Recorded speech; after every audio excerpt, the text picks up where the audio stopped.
Então, novamente é um prazer estar aqui com vocês, alunos, estudantes, né, quem está participando desse AD, né, essa já é uma aula mais focada, né, sobre a questão das calúnias, né, dos sofismas que os protestantes normalmente propagam contra Nossa Senhora, né. Nós vimos nas aulas anteriores já bastante assunto, né, não só na minha aula, como na aula dos outros professores, né, sobre o dogma, sobre Nossa Senhora na história, sobre as relações de Nossa Senhora na igreja, sobre os que os santos falam de Nossa Senhora, né? E agora nós vamos nos ater um pouco mais profundamente sobre quais são aqueles pontos que de fato os hereges, né, os protestantes, normalmente se contrapõem a Nossa Senhora, né? Então essa aula vai ser bastante interessante e bastante importante, porque nós vamos comentar um pouco isso, comentar tecnicamente, depois nós vamos avaliar esses argumentos, né, sempre de um ponto de vista, construindo uma lógica sobre tudo isso, né, que é bastante importante, né, dado que as seitas normalmente são irracionais, né, são fanáticas, elas não têm os argumentos, não têm a possibilidade de estudar a Sagrada Escritura e aí vão querer ofender a honra de Nossa Senhora, né? Isso não é uma coisa nova, isso os protestantes não inventaram, né? Já no início dos séculos já tinha um pouco disso aí, né? Que já os santos padres já comentaram e já atacaram, mas aqui nós vamos aprofundar um pouquinho mais alguns temas principais sobre isso, que vão dar um arcabouço estrutural, teórico, né, que é o intuito, digamos assim, do nosso curso, né, mostrando que, de fato, esses ataques contra Nossa Senhora, esses ataques contra a Mãe de Deus, né, são totalmente infundados e razoavelmente fáceis da gente refutar, tá certo? Né? Então, vamos rezar para começar essa aula, espero que vocês aproveitem, ela vai estar dividida em duas partes, né? A primeira parte, nós vamos tratar propriamente da lógica da heresia, né? Como os hereges estruturam seus argumentos, né? Depois, nós vamos falar um pouquinho ainda nessa primeira parte, né? Do culto aos santos, por que é importante o culto aos santos, por que é razoável o culto aos santos, né? E isso é demonstrado na Sagrada Escritura. E a segunda parte nós vamos falar propriamente de Nossa Senhora e alguns pontos bastante importantes, com a virgindade de Nossa Senhora, né? E a virgindade vai se desdobrar em alguns elementos, como o irmão de Jesus, né, a coabitação e esse tipo de assunto que é bastante interessante e que é, digamos assim, de todos os assuntos, o mais atacado veementemente pelos hereges protestantes e também pelos pagãos que muitas vezes atacam a religião católica. Então vamos rezar para continuar essa aula. Em nome do Pai, do Filho e do Espírito Santo. Amém. Ave Maria, cheia de graça, o Senhor é convosco. Bendita sois vós entre as mulheres, bendito é o fruto do vosso ventre, Jesus. Santa Maria, Mãe de Deus, rogai por nós, pecadores, agora e na hora de nossa morte. Amém. Ave Maria, cheia de graça, o Senhor é convosco. Bendita sois vós entre as mulheres, e bendito é o fruto do vosso ventre, Jesus. Santa Maria, Mãe de Deus, rogai por nós, pecadores, agora e na hora de nossa morte. Amém. Auxílio dos cristãos, rogai por nós. Em nome do Pai, do Filho e do Espírito Santo. Amém. Bom, a gente começa tratando, né, evidentemente, de um assunto bastante importante, né, mas nós vamos ter que tratá-lo anteriormente, né, um pouco anteriormente, sobre a questão da lógica da heresia, né, como é que a heresia ela se movimenta, como é que a heresia dá os seus argumentos, né. A estrutura da heresia normalmente é fundamentada em 3 pontos principais, tá? Não estou tratando aqui propriamente do protestantismo, porque já tiveram outros hereges, né, em outras épocas, que também atacaram a virgindade de Nossa Senhora, como Eleutério, né? E outros, já do início do século, foram confrontados pelos santos padres, né? Do início dos séculos, né? Então, eu vou comentar a lógica da heresia de maneira geral, né? Na primeira aula, nós acabamos comentando um pouco como o protestantismo, ele de fato já começa tentando minar o culto a Nossa Senhora, né? Então a gente vai demonstrar isso, né? Mas evidentemente que para os fanáticos, para aqueles que seguem de uma maneira totalmente fanatizante esses gurus de seita, como a Igreja Universal, os batistas e o protestantismo em geral, né? Nem uma grande fartura de citações da Bíblia, nem as demonstrações arqueológicas, nem nada, às vezes serve para mover o coração deles. Então, além de tudo isso, é importante que nós rezemos por eles, para que Deus de fato também dê uma graça ali, uma graça atual, para que eles possam se abrirem para ver os erros, né? A lógica da heresia, ela está então fundamentada em 3 pontos principais aí que vocês podem ver no nosso material, podem ver no nosso vídeo, né? Primeira coisa, né, que é bastante importante, é a seleção dos textos, né? A própria palavra herege em grego, né, quer dizer aquele que escolhe, né?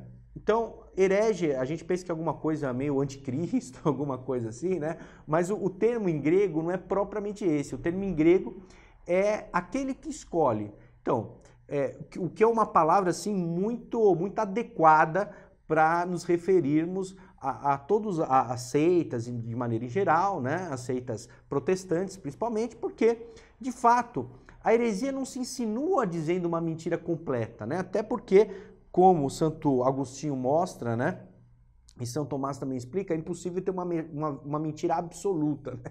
A mentira absoluta, ela não pode existir porque se você colocar pelo menos alguns termos, né, você tem alguma verdade neles, né? Então, por exemplo, o gato tem asas, né? O gato tem asas, evidentemente, é uma mentira, né? Mas gato, asa e o verbo ter, né, que é possuir alguma coisa, em si são verdadeiros. Então, mesmo para formar uma frase mentirosa, né, como esse pequeno exemplo que eu dei, né, o gato tem asas, o gato voa, né? Precisa-se de termos verdadeiros, de conceitos verdadeiros, né? Ou seja, gato, asa, né? Ou voar, né? E ter, né? Então, assim, a heresia, ela anda muito nesse caminho, né? Que é o caminho ensinado pelo pai da mentira, o demônio, né? De que não adianta a gente apresentar uma coisa que seja flagrantemente, digamos assim, mentirosa, né? As pessoas iriam perceber o absurdo, né? Pelo menos o absurdo, e iriam um pouco renegar ou não aceitar com facilidade. Mas se você apresenta essa mentira, né? Essa heresia, né? Essa mentira, essa maldade, com uma certa malícia, né? Que se configura por colocar coisas verdadeiras, né? De fato, você tem aí uma heresia bastante atraente, né? É assim que o demônio, por exemplo, tenta Nosso Senhor, né? O demônio tenta Nosso Senhor parecendo pastor protestante, né? Vai com o texto embaixo do braço, vai com a Bíblia embaixo do braço e tenta Nosso Senhor dizendo, está escrito, né? Está escrito, né? E cita lá os Salmos, né? De que se Nosso Senhor se jogasse, seu pé não feriria nenhuma pedra, porque ia enviar o seu anjo, né? E Nosso Senhor retruca, né? Conforme faz a Igreja Católica, conforme faz os santos, mas também está escrito, né? E depois ele diz, não tentarás o Senhor teu Deus, né? Ou seja, Nosso Senhor contrapõe a mentira demoníaca, né? Por uma necessidade de harmonizar as Escrituras, né? É isso que Nosso Senhor mostra ao combater o demônio, né? É isso que Nosso Senhor mostra ao revidar, né, a tentação demoníaca, né, satânica, né, através, então, de uma contraposição da própria Escritura e ainda mais mostrando que, para você interpretar alguma coisa, você precisa harmonizar aquilo que está sendo dito, né?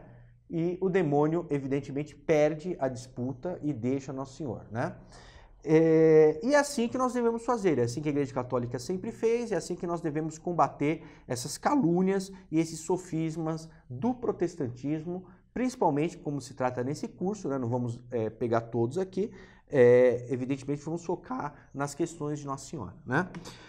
Então, a primeira coisa da heresia é selecionar, né? Então, o que o protestante faz é pegar alguns capítulos, alguns versículos, tirar do seu contexto, tirar do seu entendimento, tirar da própria Sagrada Escritura e o interpretar diretamente conforme ele entende, porque afinal de contas, para todo protestante, ele tem a inspiração imediata e direta do Espírito Santo, então ele é Deus, né? Então ele tem a capacidade dele mesmo interpretar tudo, ele é o Papa, né? Então é uma soberba gigantesca, uma soberba lamentável, né? Mas é assim que eles agem, né? Então essa é a primeira característica, digamos assim, da heresia, né?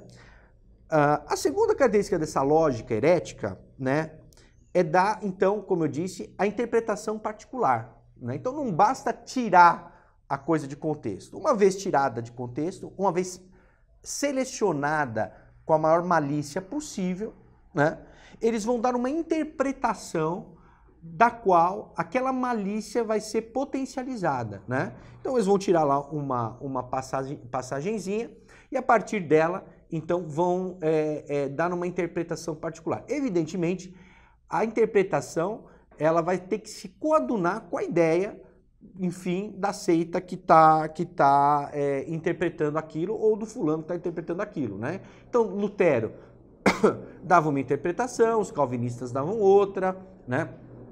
Os testemunhos de Jeová dão outra, né? Então, né, assim, por dizer em exemplo, né, quem é Jesus? O Batista é uma coisa, né? Para o luterano, ele é até Deus, mas para o Batista não é bem assim, né? Ele é como se fosse um semideus, né, Cristo. Para o testemunho de Jeová, nem Deus ele é, né? Ele é o São Miguel Arcanjo encarnado, é um anjo, é alguma coisa, mas Deus não, né? Ele é um profeta, né?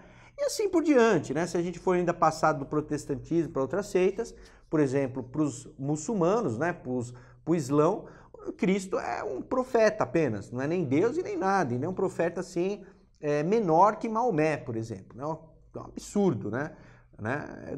Cristo é Deus, né? Cristo é Deus, né? Então, a segunda tática dessa lógica herética, evidentemente, tirado de contexto a escritura, tirado daquele sentido específico, né? Subtraída uma harmonização com o resto das escrituras, com o resto da Sagrada Escritura, que é devidamente inspirada por Deus, né? Porque eles não mantêm nenhuma, digamos assim, nenhuma honra pela Sagrada Escritura, aquilo que é necessário tira, aquilo que não presta tira, né? Eu comentei na outra aula o que Lutero pensa da Sagrada Escritura, né? Valeria a pena até a gente repetir, né, os absurdos que Lutero fala, né? Aqui, olha, só para vocês terem uma ideia, eu vou repetir na aula do protestantismo, do EAD anterior, né? Se tem aqui, mas eu queria colocar literal, né? Que está no Ópera lá de Lutero, ó. Se nossos adversários fazem valer a Sagrada Escritura contra Jesus Cristo, nós fazemos valer Jesus Cristo contra a Sagrada Escritura. Resta saber quem é esse Jesus Cristo, né? Que inspira os apóstolos, inspira os evangelistas a escrever a Sagrada Escritura, depois ele mesmo vai se colocar em contradição ao que ele mesmo queria, né? Então, assim, é um Cristo meio estranho esse aqui dos protestantes, né? Do meu lado tem o Senhor, e eles têm os servos, nós a cabeça, e ele os membros, que devem sujeitar e obedecer a cabeça. Se é mister sacrificar-se a lei ou Jesus Cristo, sacrifica-se a lei, não Jesus Cristo. Ou seja, né, se a gente não encontra aquilo que a gente deseja na Sagrada Escritura, primeiro nós rejeitamos a Sagrada Escritura, né?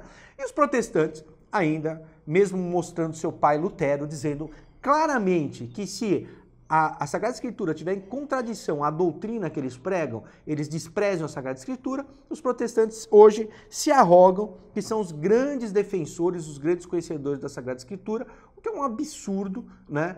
Só do ponto de vista lógico já é um absurdo essa afirmação de Lutero, né? E do ponto de vista histórico também. A gente poderia aqui comentar muito sobre isso, né? Tratar muito sobre isso ainda e não chegaríamos, de fato, a nenhum final, porque seria muito explorado, né? E a terceira, evidentemente, já introduzindo, seria rejeitar o magistério da igreja, né? Que é um pouco que eu comentei, né? Se o que importa é a doutrina que esses falsos profetas, esses fundadores, né, os pagãos também impõem, né? Então, ao desprezo do magistério da igreja, né? Ou seja, eles se arrogam o direito não só de desprezar a Sagrada Escritura, como de estabelecer uma doutrina nova. Eles se julgam, então, com a maior jurisdição. Então, essa é a lógica, né, se assim a gente pode dizer, da heresia. Primeiro, selecionar os textos, depois, tirar eles do contexto e dar a sua própria interpretação, né, uma interpretação particular, errônea, né, e, por fim, desprezar a autoridade da igreja, né, se arrogando a si próprio a legitimidade da autoridade de interpretar, inclusive de dizer o que é o que não é inspirado. Para isso aí não tem interesse nenhum, né? Tanto é que Lutero tirou vários livros da Bíblia, tanto é que os mormons desprezam a Bíblia para ficar lá com uma falsa escritura do tal Anjo Moroni, e assim por diante. Se a gente for ver, há uma multiplicidade de seitas, de doutrinas, de ideias totalmente diversas, se contradizendo entre si, né? Obviamente, essa falta de unidade digamos assim, é que mais faz resplandecer a doutrina da Igreja Católica, né? Então, eles estão em completa contradição. Ora, se fosse o mesmo Espírito Santo, né, iluminando todos eles, todos deveriam ter concordância, né? Porque todos se dizem grandes iluminados pelo Espírito Santo e que dessa iluminação, né, desse Espírito Santo que eles pretendem ter, seriam, de fato, eles daria autoridade para eles para interpretar a Sagrada Escritura, tá? Então, nós temos aqui, primeiramente, selecionar textos, dar uma interpretação particular e rejeitar, então, a autoridade da igreja, né, assumindo essa autoridade para eles, né? Bom, eu vou entrar num exemplo concreto disso, né? Como que as escrituras, então, devem ser interpretadas, né? Quando você faz isso, né, quando a heresia faz isso, né, ela dá a maior arma contra ela mesma, ela se autodestrói. Por quê? Porque quando a heresia faz esse tipo de lógica, automaticamente o que ela dizer vai se colocar em contradição com todo o resto da Sagrada Escritura. Mas mais que isso, vai se colocar com o resto da própria doutrina deles mesmo, né? Então, ela não vai se mostrar coerente, o sistema não se mostra coerente nele mesmo. Então, a heresia é a própria causadora da sua autodestruição, né? Então, vou já entrar num exemplo técnico aqui, prático, né? Nosso Senhor na Sagrada Escritura diz o seguinte: quem crê em Jesus Cristo, quem crê em Jesus se salva, quem não crê se condena, tá? Então, na Sagrada Escritura tá com uma clareza enorme isso aqui, né? Quem crê em Jesus Cristo, né, se salva. Quem não crê se condena, tá? Então, acho que não há nenhuma ambiguidade de se falar que se salva quem tem fé. Então, a salvação, nesse caso, viria pela fé, e é isso que os protestantes alegam contra os católicos, por exemplo, né? Ora, se isso fosse verdade, como eles dizem, como eles pregam, como eles defendem, né, como eles propagam, né, ao mesmo tempo isso vai se colocar em contradição com outra palavra da Sagrada Escritura, né, que vai dizer o seguinte: para entrar na vida eterna é preciso guardar os mandamentos. Então, para entrar na vida eterna e se salvar é preciso guardar os mandamentos. Ou seja, o que está dizendo a Sagrada Escritura nesse ponto? Que a fé a salvação vem pelas obras. Então, né? Então, o que fazer, né? Nós se salvamos, entramos na vida eterna pela fé, como se diz a primeira passagem, ou nós entramos na vida eterna, né? Pelas obras, porque é preciso guardar os mandamentos, né? E os mandamentos da lei de Deus são obras, né? Não é uma questão de crer, né? Apenas, né? Obedecer a Deus, né? Colocar a Deus sobre todas as coisas é um ato, né? Não é aprender, ter um conhecimento, né? Não desejar a mulher do próximo não é um conhecimento, é um ato. Eu tenho que não desejar e ponto final, né? Se eu não fizer, eu vou para o inferno, né? Mas a mesma Sagrada Escritura diz: quem crê em Jesus Cristo se salva, quem não crê se condena, né? Então, qual que é a lógica da interpretação? Como é que nós resolvemos, então, esse problema, né, entre fé e obra, né? Que é um exemplo muito claro aqui que eu estou dando, né? Bom, primeira coisa, né, que o bom intérprete da Sagrada Escritura, né, aquele que interpreta segundo a vontade de Deus, né, tem que ter, é o coração puro, o coração servil, ou seja, submisso à vontade de Deus, né? Ou seja, quem tem o coração puro, o coração servil, senão a própria igreja, né? Que é pura, que é imaculada, que é sem mancha, como nós falamos no credo, né? Por quê? Porque a imparcialidade requer essa submissão, né? Quando São Paulo fala, exaltando os esposos, né, que a esposa deve ser submissa ao marido, depois ele vai fazer imediatamente uma comparação que o marido é como Cristo que deu a vida pela igreja e a igreja é como a esposa que está submissa à vontade dele, né? Quem é esse que tem a submissão e a pureza, né, que é comparado por São Paulo depois, né, como os noivos? É obviamente a igreja. Então, primeira coisa para o bom intérprete da Sagrada Escritura tem que ter essa imparcialidade, que só pode advir, então, dessas duas características, a servilidão, a cabeça, que é Cristo, e a pureza, a Cristo, né? A Cristo Nosso Senhor, sabendo o desejo dele. Depois, a conscienciosidade. O que é a conscienciosidade? Conscienciosidade é compreender que a obra de Deus, né, ela não é fragmentada. Deus não pode se desdizer. Deus não pode dizer uma coisa aqui e se negar em outra página, como é muito comum dos protestantes, né? Por eles falarem uma coisa aqui e depois na próxima página desdizer aquilo que eles fizeram. Por eles prometerem uma coisa, depois não cumprir. Por eles mudarem sua doutrina, né? A cada passo, a cada nova geração, a cada nova seita, né? Então, por eles fazerem isso, eles acham também que Deus age dessa mesma forma, mudando o que ele diz, né? Ou seja, que as palavras de Deus não seriam eternas, que as palavras de Deus não seriam ditas de uma vez por todas, mas que ela ia tendo todas as mudanças, que ela ia sendo evolutiva. Os modernistas também fazem isso, né? Alguns modernistas, né? Vão dizer que tudo é evolutivo, né? Que o mundo é evolutivo, que Deus não diz uma coisa de uma vez, né? E essa coisa é verdade para todo sempre, né? Entretanto, para você ter essa conscienciosidade de saber que a Sagrada Escritura é uma inspiração em seu conjunto, né? Você não pode ter a contradição, né? Então, temos que partir do princípio que Deus é sumamente bom e ele não pode nem se enganar e nem nos enganar. Então, tendo essa consciência, nós não podemos admitir que há contradição na Sagrada Escritura, né? Então, essa palavra, essa conscienciosidade, nós só conseguimos encontrar pela não contradição. Então, nós devemos ter esse espírito puro e servil e procurar na Sagrada Escritura, mesmo que nós não entendamos a princípio, e ter confiança de que não haverá contradição. Então, é importante que nós, mesmo nesse cenário, né, que só a fé salva, e logo depois na Sagrada Escritura vai dizer que só as obras salvam, né, entender o que é isso, né? Então, precisamos compreender de fato não deve ter contradição, tá? E por fim, para que você possa interpretar a Sagrada Escritura, ela tem que ter legitimidade.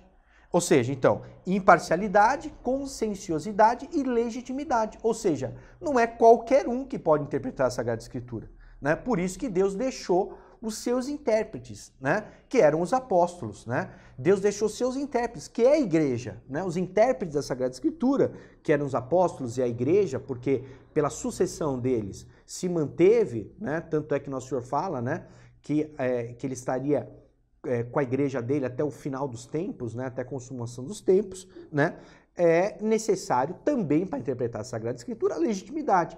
E só é legítima aquilo que quem fez a Sagrada Escritura, quem inspirou, deixou como legítimo, né? Então, é uma questão de autoridade, de jurisdição, né? Que é demonstrado pela própria Sagrada Escritura, né? Através dos evangelhos, que Deus deixa a autoridade de interpretação apenas para a igreja, ou seja, apenas para os apóstolos, né? Então, na passagem, né? Nosso Senhor fala para os apóstolos, né? Os apóstolos perguntam, mas por que falais só em parábolas, né? Por que falais em parábolas? E Nosso Senhor responde, né? De certa maneira ele diz assim, olha, para que vocês compreendam e eles não. Ou seja, para que a igreja compreenda e possa de fato esclarecer as pessoas, né? E transmitir a doutrina corretamente. E Deus quis assim, que o homem se salvasse por homem. Ele poderia salvar diretamente e colocar uma iluminação direta de todo mundo? Poderia, entendeu? Mas ele optou por fazer diferente. Ele optou que o homem fosse salvo, por assim dizer, pelo próprio homem, através da igreja, né? Então, na igreja ele deixou, de fato, uma autoridade visível, né? Fundamentada nos apóstolos e depois em seus sucessores, né? Sempre foi assim, né? Então, quando a escritura tenta ser interpretada, né, por aqueles que não têm essa legitimidade, o que acontece são os erros, né? Então, já na segunda epístola de São Pedro, ele vai dizer: as profecias não são de interpretação particular, porque quem as faz comete erros que o levam à perdição, tá certo? Né? Então, continuando aqui o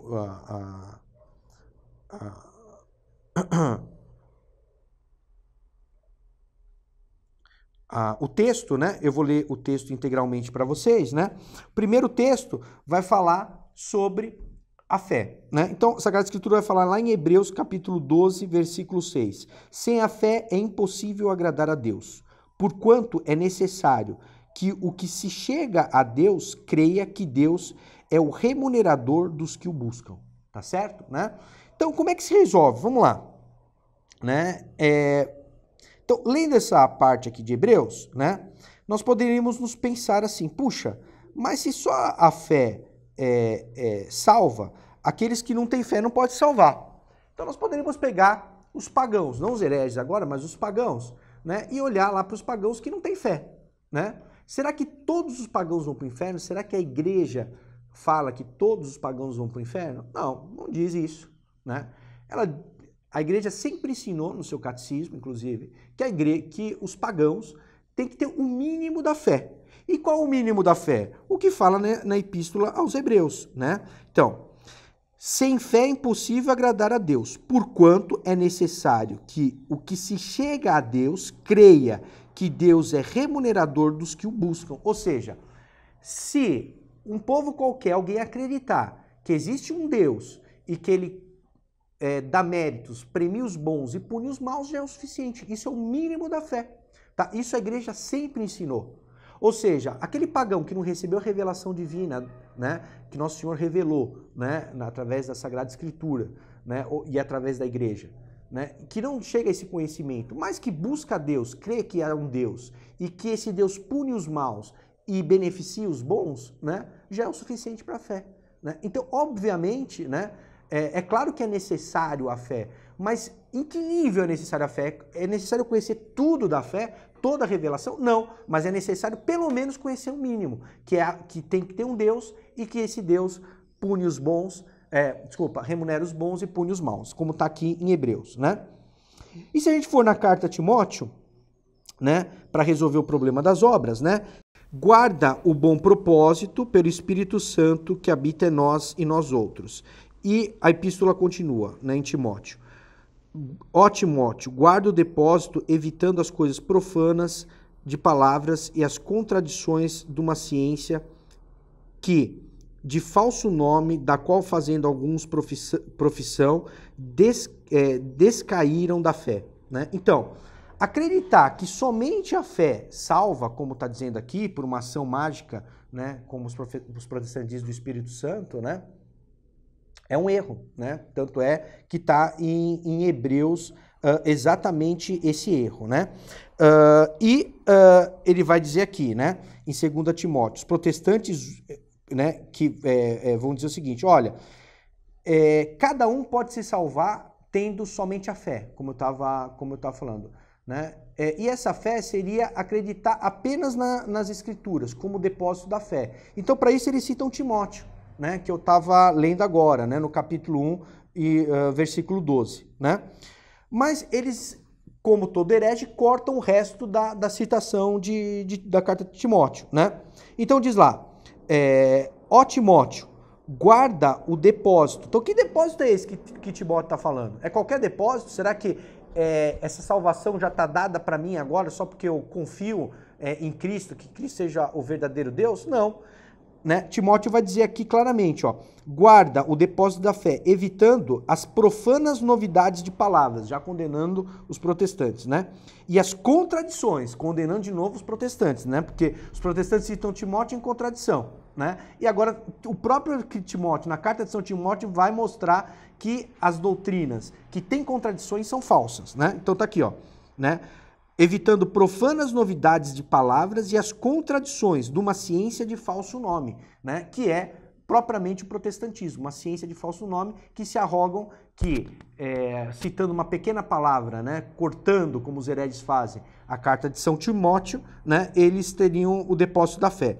E agora ele vai falar qual que é o depósito da fé, da qual, fazendo alguns profissão, descaíram a fé. Então, colocar a fé nisso é um erro. Então, e qual que é o depósito da fé, então, que São Timóteo fala? Tá aqui, olha, São Timóteo, capítulo 1, versículo 14. Se vocês pulassem 2 versículos, já chegavam lá. Guarda o bom depósito pelo Espírito Santo que habita em nós, os outros, tá certo? Então, São Timóteo, o que vai dizer nisso, né? Que o depósito da fé propriamente não eram aquelas pessoas, tanto é que ele está criticando eles, está corrigindo eles a esse respeito, mas que o depósito da fé é aquilo que os apóstolos vão ensinar, que eles receberam, que estão em nós e não em outros, né? Como São Timóteo deixa claro na própria carta dele. Ou seja, o próprio versículo que os protestantes usam contra Nossa Senhora, que usam contra a fé, ser necessárias as obras também pela fé, seriam suficientes. Por isso que, resumindo agora aquilo que está em Hebreus, né, aqueles que acreditam em Deus e cumprem seus mandamentos, ou seja, aqueles que fazem a vontade de Deus, né, mesmo os pagãos tendo o mínimo da fé, aqueles que evidentemente têm uma ignorância invencível sobre a revelação, né, podem chegar à salvação. Ou seja, estariam unidos à Igreja Católica de coração, unidos em espírito, né, a Igreja Católica, teriam aí, né, o batismo de desejo, como se diz, né, como a Igreja também coloca, né, tá? Então, isso aqui é uma coisa bastante importante. Então, a primeira coisa é mostrar exatamente isso, de que a Igreja se tem que ter uma interpretação clara sobre isso. E depois, a questão da unidade da Igreja, né? A unidade da Igreja, né, e vai mostrar isso, né, que a Igreja, de fato, é o magistério. Então, primeiro, né, se a gente pegar aqui, né, o exemplo da fé, então, a fé sem obras e sem a fé é impossível agradar a Deus. E Nosso Senhor vai dizer também, bem-aventurado todos os que temem ao Senhor e os que andam em seus caminhos, ou seja, fazem a lei de Deus, né, vão chegar à salvação. Então, os protestantes, mutilando a Sagrada Escritura, diz que a salvação só vem pela fé. A Igreja Católica diz, a salvação precisa vir pela fé e pelas obras, tanto um quanto os outros, porque Nosso Senhor vai dizer, bem-aventurados todos os que temem ao Senhor, os que andam em seus caminhos. Ou seja, aqueles que temem e andam nos caminhos do Senhor, ou seja, aqueles que fazem a vontade de Deus, ou seja, fazem seus mandamentos, ou seja, sigam suas obras, né? Realizam as obras de Deus, esses é que vão ser salvos. Então, nem só a fé, nem só as obras. Os dois. Qual nível da fé tem que se ter? Um nível mínimo da fé, tá certo? Né? Então, com relação a selecionar os textos, nós temos a questão, então, da fé e das obras, né? E de dar a interpretação particular. É rejeitar o magistério da igreja, tá certo? Né? Rejeitar aquilo que a igreja ensina, né? E aí nós temos o que a gente fala, que eu acabei de ler, que é o Timóteo 12, que também vai dizer isso. Quem é o depósito da fé? Evidentemente, eles citam Timóteo para dizer que o depósito da própria fé seria cada um pelo Espírito Santo. Então, eu sou iluminado pelo Espírito Santo, logo eu tenho o depósito da fé. Não, não. São Timóteo vai dizer muito claramente na Sagrada Escritura que é o contrário, né? Que o depósito da fé, na verdade, corrigindo eles disso, né? O depósito da fé são os próprios apóstolos, tá certo? Que vão dizer que o depósito da fé é dele. Guarda o bom depósito, né? Pelo Espírito Santo, que habita em nós os outros, tá certo? Em nós outros, em nós, tá certo? Ou seja, que habita nos apóstolos e não habitam neles, em todo mundo, né? Indiscriminadamente, tá certo? Tá? Por isso é que Timóteo vai terminar também dizendo que para não cair em falsas doutrinas, né? Se todo mundo fosse inspirado pelo Espírito Santo diretamente, então é o que daria já naquela época o protestantismo atual, mais de 65 mil seitas, todos dizendo que são inspiradas pelo Espírito Santo, tá? E por fim, com relação ao magistério da igreja ainda, a questão da profecia, que a gente pode dizer aqui, a profecia de Caifás, né? Até Caifás profetizou, né? Se está na Sagrada Escritura, né? Vocês vão ver que até Caifás, né, que quis muito a condenação de Cristo, profetizou. Vós não sabeis nada, isso está na palavra de Caifás, tá? Vós não sabeis nada, nem considerais que vos convém que morra um só homem pelo povo e que não pereça toda a nação. Isso está em São João, capítulo 11, versículo 49 e 50. Ou seja, Caifás profetiza que em Cristo se daria uma unidade completa. Em Cristo todos seriam salvos, inclusive o próprio povo judeu. Tá? Quem que explica isso? O próprio São João. Tá certo? O próprio São João vai falar que mesmo sem saber, Caifás profetizou que em Cristo daria-se uma união perfeita, ou seja, só uma igreja, só uma doutrina, só um batismo, né? Todos salvos no mesmo Cristo, sob a mesma doutrina. Então, essa união, né, que se dá somente na Igreja Católica e no Magistério, vai dizer aqui, olha, ora, ele não disse isso de si mesmo, mas como era pontífice daquele ano, profetizou que Cristo tinha que morrer pela nação, e que não somente pela nação, mas também para ele mesmo unir num só corpo. Então, não tem várias seitas, não tem várias igrejas, num só corpo, São João fala, os filhos de Deus que estavam dispersos. Isso está em São João, capítulo 11, versículos 51 e 52. Ou seja, né, bastante citação aqui, porque nós estamos aqui defendendo a honra de Nossa Senhora, principalmente com relação aos protestantes. Então, tem que citar bastante coisa da Sagrada Escritura, né? Então, vejam bem, né? Cristo uniu, né, todas as criaturas num só corpo. Não tem várias seitas, não tem várias interpretações, não tem vários batismos, né? Essa questão da unidade que existe na Igreja Católica é a maior manifestação, né, de que, de fato, as outras seitas, pelas suas incoerências, pelas suas contradições, que já foi citado inicialmente, se degladiam internamente, mas todas dizem que são protestantes, todas dizem que são aceitam a mesma coisa, né? E aí, cada vez absurdos maiores aparecem, né? Como os judaizantes, como